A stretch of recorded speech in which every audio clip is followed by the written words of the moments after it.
यह कहानी है ढोलकपुर गांव की।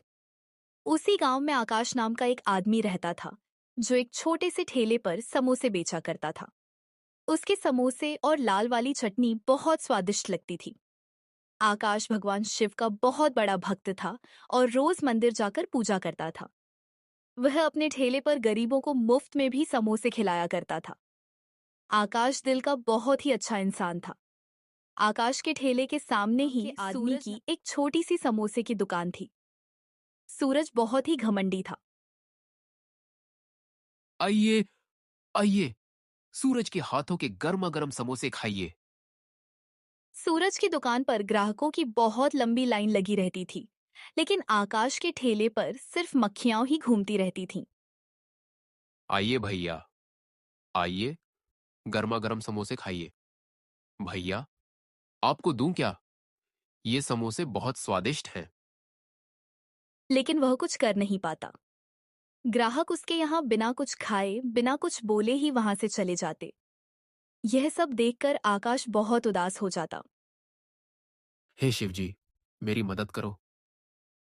ऐसे ही शाम हो जाती और आकाश अपने घर चला जाता। घर में उसकी पत्नी सीमा थी। आज भी कुछ कमाई नहीं हुई ना? जो भी था, सब गरीबों में बांट दिए होंगे। तुम्हें पता तो है, गरीबों को खिलाना बहुत बड़ा पुण्य का काम है। इस पुण्य के चक्कर में घर में 1 रुपया भी नहीं आ रहा है। मुझे समझ नहीं आता कि मैं घर कैसे चलाऊं। अरे कमाई तो मेरी भी होती, लेकिन सामने ही सूरज की बड़ी दुकान है, इसलिए लोग वहीं चले जाते हैं। इसलिए मैं तुमसे कहती हूँ, तुम सरपंच जी के यहाँ काम कर लो। कम से कम घर का खर्च तो निकल जाएगा।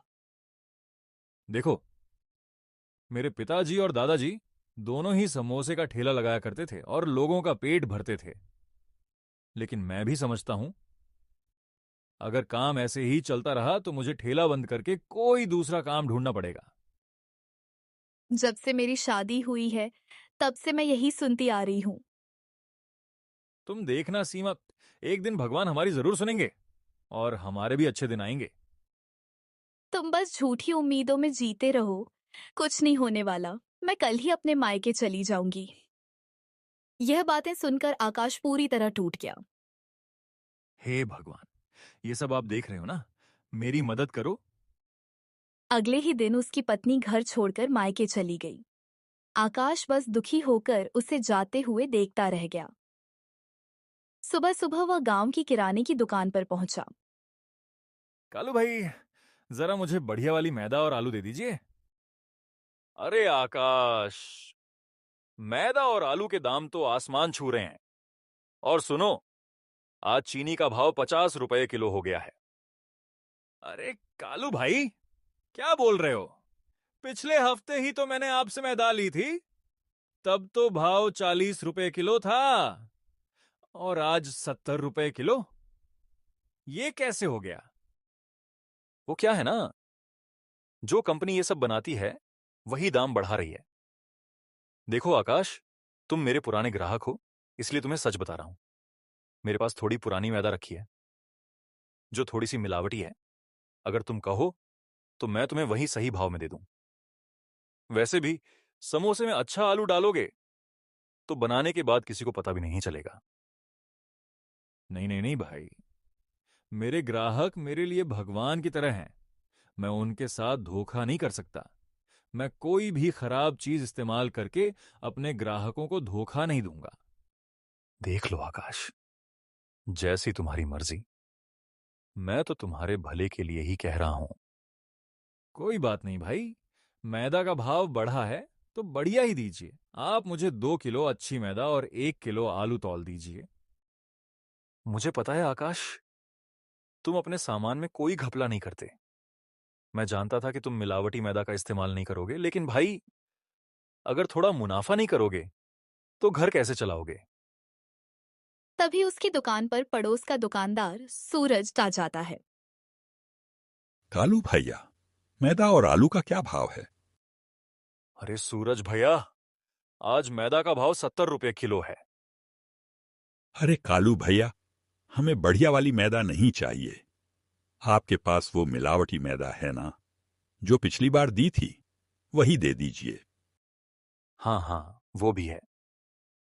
हे महादेव, ये कैसी दुनिया बनाई है आपने। यहाँ जो गलत काम कर रहा है उसी के पास लक्ष्मी जा रही है, और जो सही काम कर रहा है वही गरीब रह जा रहा है। ये सब बातें सूरज जानबूझकर आकाश को सुनाते हुए कह रहा था। सूरज भैया, आप मेरे बारे में कुछ भी कहिए, लेकिन मैं अपने ग्राहकों के साथ बेईमानी नहीं कर सकता। मैं उन्हें कभी मिलावटी समोसे नहीं खिलाऊंगा। अरे आकाश, मैंने तुझसे थोड़ी कहा है कि तू महंगी चीजें लगाकर बैठ और मक्खियां मारता रहा। उसकी बातें सुनकर आकाश बहुत उदास हो गया और अपने ठेले पर आ गया। उसने समोसे बनाकर बाजार के बीच ठेला लगाया, लेकिन उसके ठेले पर एक भी ग्राहक नहीं आया। दूसरी तरफ सूरज मिलावटी सामान इस्तेमाल कर रहा था, फिर भी उसकी दुकान पर भीड़ लगी हुई थी। हे महादेव, ये कैसी दुनिया बनाई है आपने। यहाँ जो गलत काम कर रहा है उसी के पास लक्ष्मी जा रही है, और जो सही काम कर रहा है वही गरीब रह जा रहा है। तभी उसके ठेले के सामने से एक साधु बाबा गुजरते हैं। हे भगवान, कहाँ हो आप। कभी तो मेरे बारे में सोचिए, कभी तो मुझ पर ध्यान दीजिए। बेटा, क्या हुआ तुम्हें? तुम रोते हुए भगवान को क्यों पुकार रहे हो? नहीं साधु बाबा, कुछ नहीं, वो तो बस ऐसे ही। क्या हुआ बेटा, बताओ। इतना सब अच्छा करने के बाद भी मेरी किस्मत इतनी खराब कैसे हो सकती है। भगवान मेरी मदद क्यों नहीं कर रहे हैं। बेटा, जीवन में कभी निराश नहीं होना चाहिए। कुछ अच्छा होने के लिए कभी कभी बुरा होना भी जरूरी होता है। बताओ बेटा, तुम्हें क्या परेशानी है? शायद मैं तुम्हारी कुछ मदद कर सकूं। साधु बाबा, अगर आप मेरी परेशानी दूर कर सकते हैं तो मैं आपको सब कुछ बता देता हूं। आकाश ने साधु बाबा को सब कुछ बता दिया कि कैसे उसकी पत्नी उसे छोड़कर चली गई, और सूरज ने किराने की दुकान पर उसे क्या-क्या सुनाया। बेटा, जीवन में कठिनाइयां तो आती ही रहती हैं, लेकिन हमें उनका डटकर सामना करना चाहिए। साधु बाबा, मेरी ये परेशानी कैसे खत्म होगी। बेटा, मान लो कि मुझे भगवान ने ही भेजा है। तुम्हारी समस्या का हल इस नमक की डिब्बी में है। इसका मैं क्या करूं। नमक तो मेरे घर में भी बहुत है। ये साधारण नमक नहीं, जादुई नमक है। जब तुम इसका इस्तेमाल करोगे तो सारे ग्राहक तुम्हारे ठेले पर आकर समोसे खाएंगे। बाबा ने अपनी झोली से एक छोटी सी डिब्बी निकालकर आकाश को दे दी। मान लेना, भगवान ने ही तुम्हारी मदद की है। आज से तुम्हारा भाग्य बदलने वाला है। और हां, आकाश, अगर इस नमक का उपयोग कोई बुरा आदमी करेगा तो इसका असर उल्टा होगा। आप क्या कह रहे हैं बाबा, मुझे कुछ समझ नहीं आ रहा। वक्त आने पर सब कुछ तुम्हें खुद ही समझ में आ जाएगा। इतना कहकर बाबा वहां से चले गए। चलो, बाबा के कहने पर इस नमक को डालकर समोसे बनाकर देखता हूं। क्या पता मेरा भाग्य ही बदल जाए। इसके बाद आकाश ने उस नमक को मिलाकर समोसे बनाए। कुछ ही देर में उसके ठेले पर एक आदमी आया। अरे भाई, तुम्हारे समोसे की खुशबू तो बहुत अच्छी आ रही है। जरा एक प्लेट देना। ऐसे ही एक एक करके सूरज के सारे ग्राहक आकाश के ठेले पर आने लगे और उसके समोसे खाने लगे। यह सब देखकर सूरज हैरान हो गया कि आखिर ऐसा क्या हुआ जो उसके सारे ग्राहक आकाश के पास चले गए। अरे, ये क्या हो रहा है? हमारे सारे ग्राहक उस आकाश के ठेले के पास कैसे चले गए? ये कैसा चमत्कार हो गया? सूरज और उसका नौकर दोनों हैरानी से देखते रह गए। एक एक करके सभी ग्राहक आकाश के ठेले के पास पहुंच गए। अरे वाह, आज तो भगवान की बड़ी कृपा हो गई मुझ पर। चलो, ये पैसे लेकर मैं सीमा को वापस घर ले आता हूं। इसके बाद आकाश अपनी पत्नी को लेने के लिए उसके मायके चला गया। सीमा, अरे ओ सीमा, बाहर आकर देखो मैं तुम्हारे लिए क्या लाया हूं। आवाज सुनकर सीमा घर से बाहर आई। क्या हुआ जी?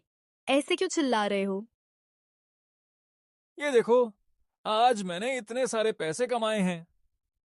सीमा, अब हमारे भाग्य बदल गए हैं। भगवान ने हम पर कृपा की है।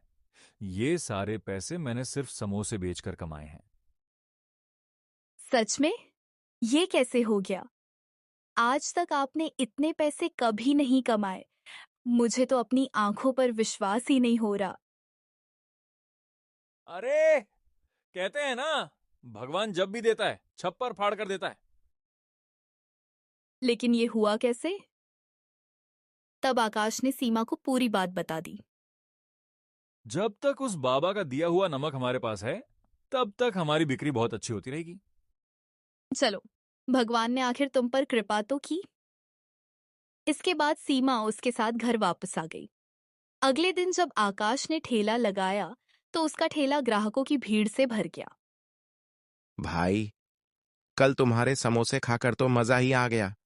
मैं भी आया था, लेकिन तुम्हारी दुकान बंद थी, इसीलिए वापस चला गया। कल तुम क्यों नहीं आए थे? क्या बताऊं भाई, कल सारे समोसे और चटनी खत्म हो गए थे। आज मैं ज्यादा बनाकर लाया हूं। इधर आकाश के ठेले पर ग्राहकों की भीड़ लगी थी और उधर सूरज की दुकान पर एक भी ग्राहक नहीं था। अरे यार, ये देखो, आज फिर आकाश के ठेले पर कितनी भीड़ है और हमारी दुकान पर तो सिर्फ मक्खियां ही मंडरा रही हैं। मैं भी यही सोच रहा हूं मालिक। आखिर उसके पास ऐसा क्या है जिसकी वजह से हमारे सारे ग्राहक उसके ठेले पर जा रहे हैं? शाम होते होते आकाश के सारे समोसे बिक जाते हैं। अरे ओ कालू भैया, जरा मुझे 10 किलो मैदा दे दीजिए और हाँ, 5 किलो आलू भी। लेकिन मैदा अच्छी वाली ही देना, वो मिलावटी वाली मत देना। लगता है आकाश, तुम्हारा समोसे का ठेला अब बहुत अच्छा चल रहा है, इसीलिए आज तुम 10 किलो मैदा लेने आए हो, और वो भी बढ़िया वाली। हाँ कालू भाई, भगवान की कृपा से मेरे दिन फिर से अच्छे हो गए हैं। ये सारी बातें सूरज और उसका नौकर छुपकर सुन रहे थे। अरे श्याम, जरा पता तो लगाओ, इसके पास ऐसी कौन सी चीज है जिसकी वजह से पिछले 5-6 दिनों से इसके ठेले पर इतनी भीड़ लगी रहती है। मुझे भी समझ नहीं आ रहा मालिक। जो आदमी पहले पूरे दिन ठेले पर बैठकर सिर्फ मक्खियां मारता था, वो आज 10 किलो मैदा के समोसे बनाएगा। जरूर इसके हाथ कोई बड़ा राज लग गया है, तभी इसके ठेले पर इतनी भीड़ है। अगले दिन सूरज का नौकर चुपके से आकाश के घर गया। वहां उसे जादुई नमक के बारे में पता चल गया। वह तुरंत सूरज के पास पहुंचा और सब कुछ बता दिया। रात को सूरज खुद आकाश के घर पहुंचा। अरे, कहाँ है वो जादुई नमक जिसके बारे में तू बता रहा था? जल्दी ढूंढ, जल्दी। लेकिन दोनों को ये नहीं पता था कि आकाश छुपकर उन पर नजर रखे हुए था। ये देखो मालिक, आखिर मिल ही गई जादुई नमक की डिब्बी।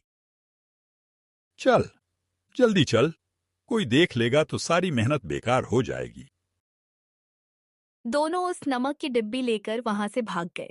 आकाश ये सब छुपकर देख रहा था। अब आएगा मजा। साधु बाबा ने कहा था, जो लालची आदमी इसका इस्तेमाल करेगा उस पर इसका असर उल्टा होगा। अगले दिन सूरज ने उसी नमक से समोसे बनाए, लेकिन उसके सारे समोसे जल गए और काले होकर बेकार हो गए। अरे, ये क्या हो गया? आज मेरे सारे समोसे बर्बाद हो गए। तेरी वजह से मुझे कितना नुकसान हो गया। नहीं मालिक, आकाश अपनी पत्नी से कह रहा था कि ये जादुई नमक है। अब मैं क्या करूं? आज तो मेरा पूरा नुकसान हो गया। ये सब देखकर दूर खड़ा आकाश मुस्कुरा रहा था। तो दोस्तों, हमारी कहानी यहीं समाप्त होती है। अगर आप भी चाहते हैं कि आपके नाम पर भी हम कार्टून बनाएं, तो वीडियो के नीचे कमेंट में अपना नाम जरूर लिखें और वीडियो को लाइक करना न भूलें। हम आपके नाम की भी कहानी बनाएंगे।